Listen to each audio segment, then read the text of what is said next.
Hello my friends, and welcome to my video about keeping an open mind and why it's important.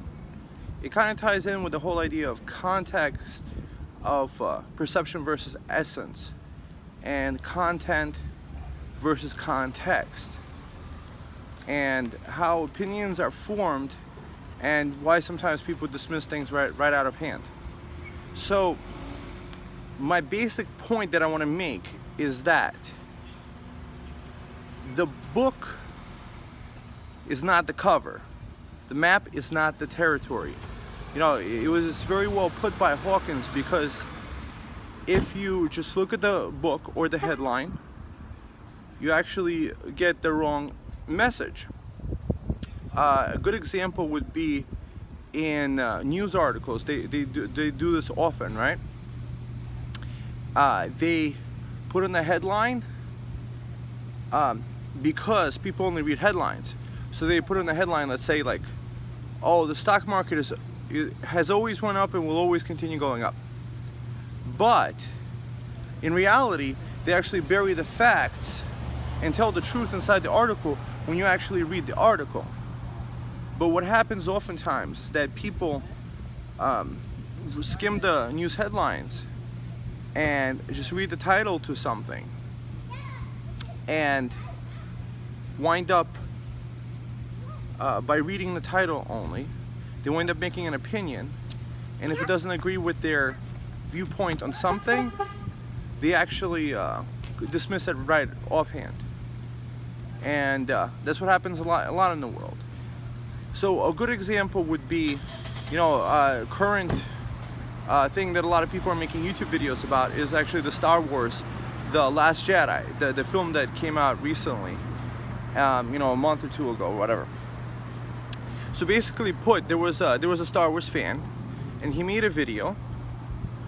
Basically a Star Wars fan who was an entrepreneur who started a bunch of businesses, who made a video with his opinions about why he believed that Star Wars was a success. So for the thumbnail he wrote, Star Wars is a financial failure. And just by reading that thumbnail, you actually think like, of course it's not a financial failure. That Star Wars film has grossed over like $1 billion or whatever. Like you could cite a lot of numbers, you know, billion in the last film, billions in the last film, so things like this. So just based on those numbers alone, you could say, no, it's not a financial failure. It's actually a financial success. But the whole idea is that, you know, the film grossed that amount, but then if you actually look at the context of it, like, why did it gross that amount?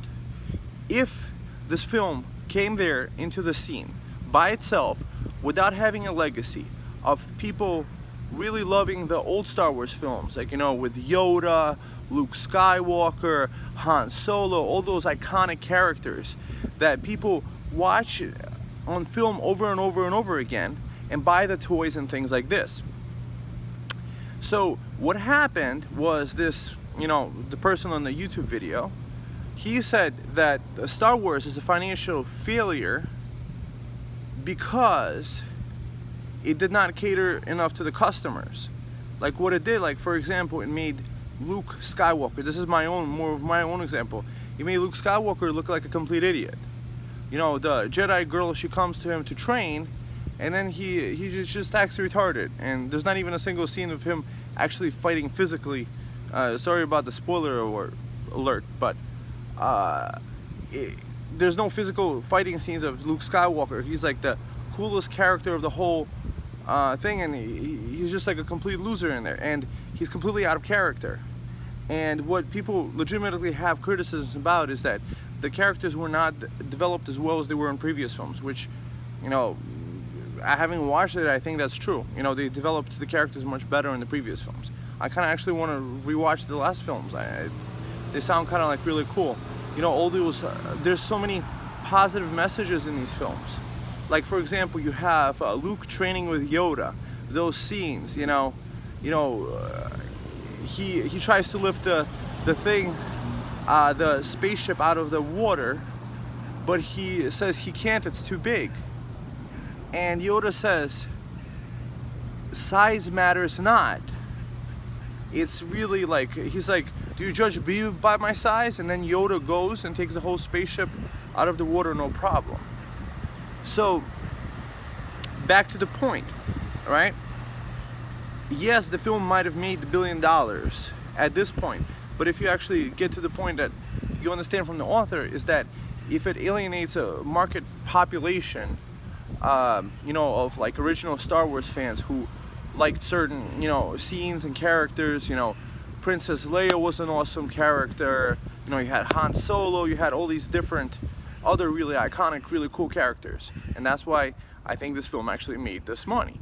If there was no film history behind it and fan base, then Disney would never have bought the film for, you know, billions of dollars. So that's what it comes down to.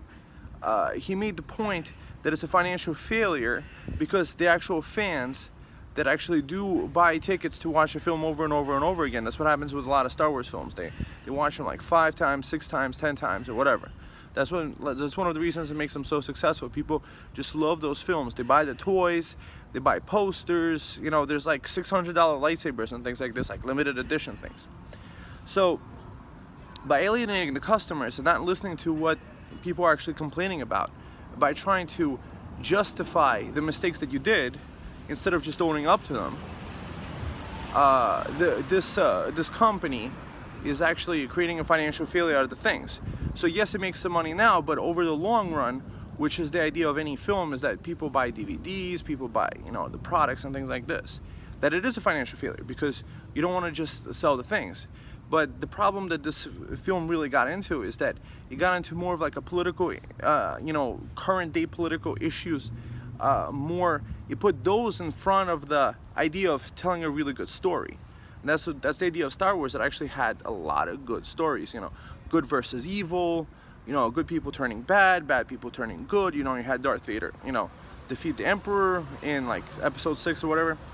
So that's the basic point, is that truth is true in a certain context, and that's how people's minds actually get manipulated. As I mentioned in the article, you know, you bury the truth in the thing, make a you know, a fantastic headline, and then people, without even reading the article, they actually copy and paste this article with this headline to prove their point. Meanwhile, in the actual article, it actually, you know, disproves their point. But that's the most important thing. So in the end, it really comes down to making your own discernment about certain subjects. So whatever it is, you have to kind of like dive into it. And yes, there's a lot of falsehood out there, but you know, the term throwing out the baby with the bathwater is very, very apropos here, because there could be a lot of good points in there. And having listened to that video, I like the whole concept of listening to the customers. You know, the business idea that I got out of there is to always be listening to the customers and asking them what they want and providing that. And that's what gives you success.